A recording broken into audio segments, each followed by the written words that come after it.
Welcome in everyone to our latest Garnet Trust exclusive interview. I'm here with Collyn Taylor here with the old man himself, Andrew Eyster. Andrew, how we doing today? I'm doing fine. Getting ready to wrap up the final game at Founders Park this year. We got playing Charlotte tonight, so it's a big deal. Last game here of the year, so hopefully we get a good crowd. Bark in the park. There you go. Maybe we'll see Wrigley out here tonight. I'm not sure. Maybe if my lovely wife decides to bring her, yeah. But yeah, we're all looking forward to that. It'll be a fun night. Absolutely. You guys obviously just wrapped that Kentucky series at home. You took 2 out of 3, won the first 2 games, and lost that Sunday game. But just personally, emotionally, what were those 27 innings like for you, kind of wrapping up your home SEC career? Yeah, I mean, it was definitely emotional. One of my main focuses going into the weekend was just to really try to take it all in, and throw as many baseballs to kids as I could out in right field, and sign as many autographs as I could after the game, because that's the stuff I'm really gonna miss the most, I think. But yeah, the last one at home, Sunday, especially Sunday, it was super emotional. And then senior day was great. Having that on Saturday and having a lot of my family here, and it was a super nice little ceremony that we did, and it was awesome. It was a good weekend.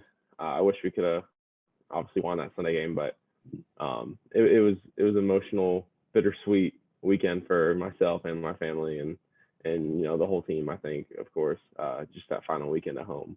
Yeah. But it's one of those things that'll I'm really gonna miss playing in front of that home crowd on the weekend. There's nothing like it, nothing like having that many people on your side cheering for you, and especially after the game, seeing all those kids lined up for pictures and autographs. That's something I'm really gonna miss, having all those fans there for you, like, to hang out with you, and it'll be different coming back as a fan. Exactly. Absolutely. You'll get plenty of people asking for photos when you're coming back and visiting and doing all that stuff. So with the senior stuff, do you get to pick the jersey that they put into the frame? Is that kind of how that works? No, we didn't get a pick. I mean, I got lucky, ended up with the Garnet pin, and that's what I was hoping I would get. So I'm happy with how that turned out. But no, I think Ryan West and Jamie and all them, they kind of just made that decision, and but they came out super nice, and that's something that I'm gonna have hanging up, and who knows, my house, my office, I'm not sure. It's gonna hang up somewhere forever, and wherever you go, it's gonna be there. And yeah, absolutely. You've had a few clutch hits and clutch at bats in those Garnet pins, so exactly.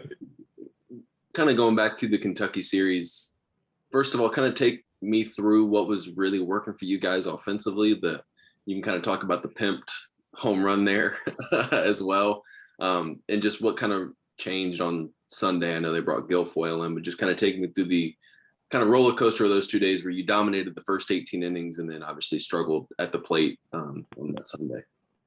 Yeah, I mean, we had a really good first 2 games, and we kind of just we're continuing what we've been doing the last couple weeks, or last couple weekends, just really hitting the ball well, and having a few rallies, getting ahead early. That was kind of the theme of the last couple weekends, that have led to so much success offensively.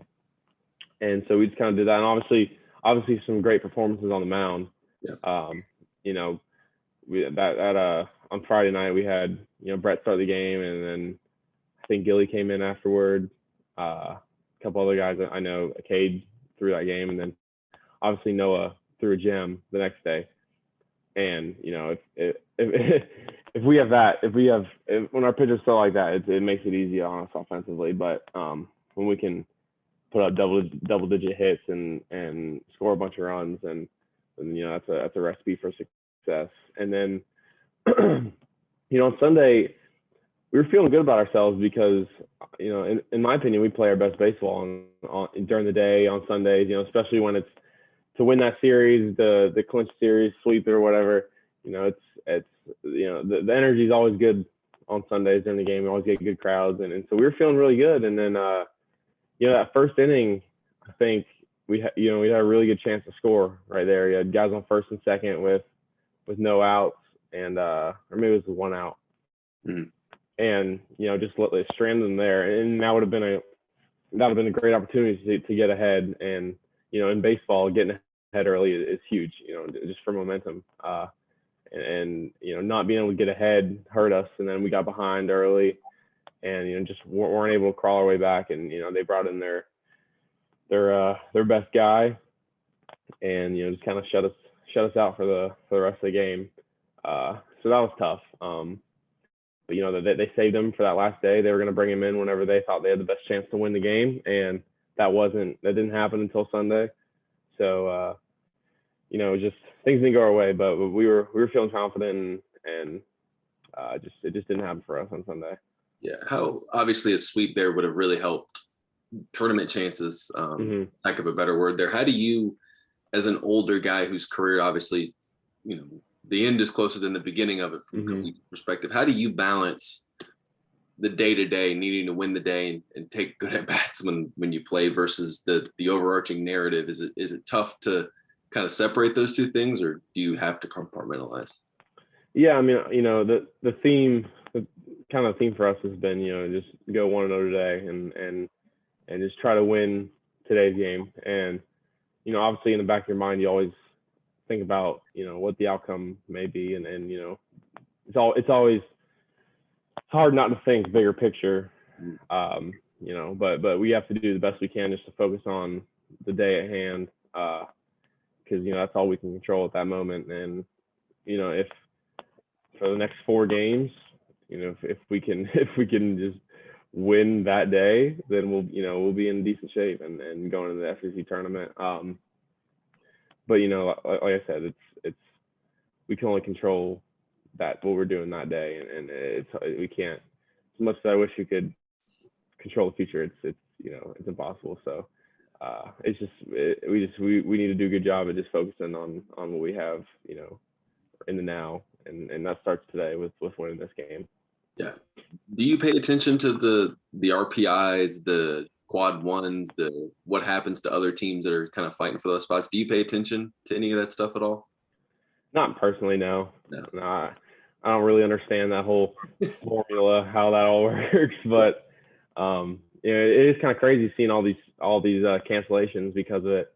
Yeah. And that just shows you, I guess, we've never seen that before. And I think this whole RPI system has been in place for a little while at least. Yeah, they've been doing it forever. Yeah, a few years. I mean, so it's kind of strange how this is all happening, because I don't remember this happening, in years past.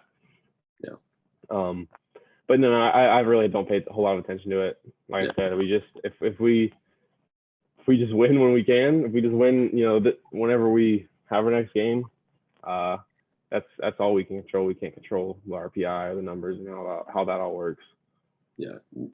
I think you guys have won 3 games on the road all season, and you're going down to Florida to need to win that series, if not maybe sweep it, to really feel better about that field of 64 possibilities. Just how daunting a test of that, and how eager are you and kind of the rest of the guys to go down there and try to make it happen? Yeah, I mean, I'm looking forward to it, obviously, for a bunch of different reasons. Get to go back home and see a bunch of family and friends, and hopefully take it to the hometown team. Yeah. There's definitely a little chip on my shoulder when it comes to playing them. Yeah. But as far as we all know the numbers. Everyone says the magic number is 15 SEC wins, 30 overall. Like we all know the numbers, and it's no secret. And we all know that we've struggled on the road this year. But we got to go in with the same attitude. I think we played good baseball against A&M. We played. We hit about as good as we can, and that's a good team right there. They're the hottest team in the country right now, I think. And they really can hit the ball well, and they put a bunch of runs up. Obviously, a bunch of hits, a bunch of runs, but I think we played a little better than what our 1-2 record on that weekend says. And so, I think if we go down with kind of the same, same attitude as we went in there with, I think we'll be happy with the result. Yeah. Florida, we know they just lost their big arm a couple weeks ago, and so they've been, I know they've been playing all right, but they're kind of I would say they're kind of an up and down team as well, and so it's nothing that we can't handle. Yeah, absolutely. And kind of take me through what it's going to be like for you. How many family members or friends you're going to have there this weekend, and how cool is it to kind of end your, I guess, regular season college career in your home state against a team you probably watched a lot of?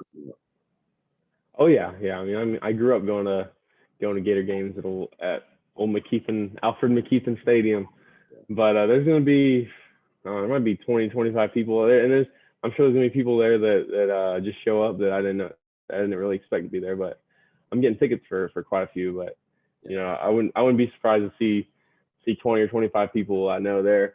But it's exciting, and it's kind of poetic, I would say, how it's ending like that, back home 30 minutes from where I live, and just having all those people to be there, supporting me, that been supporting me all these years. It's gonna be really cool, and I'm excited that they'll get to see that final college series, regular season at least, and I'm really looking forward to it. It's gonna be a great weekend. Yeah. Do you go down there saying, oh, we need to sweep, or oh, we need to do something like that, or you kind of talked a lot about going 1-0? Do you go down there with any preconceived notions, or is it just, hey, let's go down there and play good baseball and see what happens? Yeah, exactly. And that's all it is. We know that, that things aren't looking, great for us at the moment. And so that's all we can do is go down and give it all we got and play our best. It's one last weekend to really make a difference and everything. Obviously we can go to Hoover and win a few games, and that'll help us tremendously. But yeah, I mean, we everyone knows what situation we're in, and yeah, we can go down there and say we have to sleep, but there's no need to put any unnecessary pressure that we already don't have on us right now, and so all we can do is go down and play our best, and if we do that, then we'll walk away extremely happy with the result. Yeah. What are the next few days? Obviously, played Charlotte on Tuesday, and what do these next few days look like for you guys in terms of just how exhausting is not the right word, but there's a lot of travel involved. Once you clinch, you guys should probably clinch a spot in Hoover over the course of the next few days. Mm-hmm. What does that look like in terms of travel, and how as a team do you kind of stay fresh through all that? Yeah, it's all. I mean, it's packing a big bag, I guess. I think I haven't heard word officially, but I think we're probably going to go straight from Gainesville to Hoover, I believe. Okay. I could be wrong about that, but I'm not sure exactly. But I know a lot of us enjoy. Obviously, there's nothing that beats playing here in Founders, but it's fun going on the road and being away for a little while and staying in hotels and getting all hang out together, and it's something that we all enjoy. But it is going to be a lot of travel. Obviously, playing tonight's game, getting up early, hitting the road, going to Gainesville tomorrow, and getting our practice in, and it's a little tiring, but we've done it before. And then once Saturday rolls around, I think assuming we stay that night and head out the next day, it's time for us just to hang out as a team and just goof off and have some fun on the road, on the bus, play some Mafia, all the stuff that goes on the bus. And it's a fun time. There's no school. We don't have to worry about that anymore. It's just a time for us to hang out and, become a little closer as a unit. So it's something that we all look forward to, I think. What's your go-to outside of Mafia? What's your go-to road trip activity? What do you enjoy doing the most? I mean, I say that, and I don't play a whole lot of Mafia. I play, it's usually I'm doing some schoolwork or something. But now that that's over, I'll definitely be joining. But that's usually about it on the bus ride. It's either Mafia or everyone's just kind of doing their own thing. But we all like to hang out and hang out with each other, while we're at the hotel, and go in other people's rooms, see what they got going on, and it's just it's a little easier to do that than back here because everyone's living somewhere else. But when we're all under the same roof, it's pretty fun. Who's the best road trip person on the bus to like be a road trip with? Like, who's the one that's like bringing the snacks, bringing the Xbox, and hanging out? Actually, a couple weeks ago, Kevin Madden brought his Xbox or PlayStation on the bus with him, plugged it in. There you go. And him and I think Talmadge were playing like the show or something on the bus ride. I like being near Jack Mahoney. He's always laughing and cracking jokes, and he's always got us. He always gives me a good belly laugh whenever I'm near him because he's always saying some outrageous things. He's someone fun to be. He's someone fun to be next to. He's an interesting breed of human. So yeah, he is. Just kind of wrapping up, but obviously 4 incredibly pivotal games over the course of the next, I guess, 6 days. What does this team have to do to play its best baseball? What does that look like over the course of the final week of the regular season as you get into a really pivotal push? Yeah, I mean, it's really just dig deep and believe that, we're kind of meant to be here and meant to move on to the next step and to the next level. We've seen how we can, what the result can be when we play our best baseball, and we just got to find a way to do that for 4 games in a row. And that's been our biggest difficulty this year is spotty, really good baseball. It's not, it doesn't seem to happen, in consecutive days for us. We can maybe, put things together for a weekend, but it's tough to do it for more than that. And that's something that we just got to, find for this midweek game this weekend, and having a couple days less rest going into the tournament, is we just got to find a way to do it consecutively. Mm-hmm. And we can't have a day off or two because we can't afford it at this point. So just like I said, just find a way to kind of repeat it day after day when we're playing, because we can't afford to not do it at this point.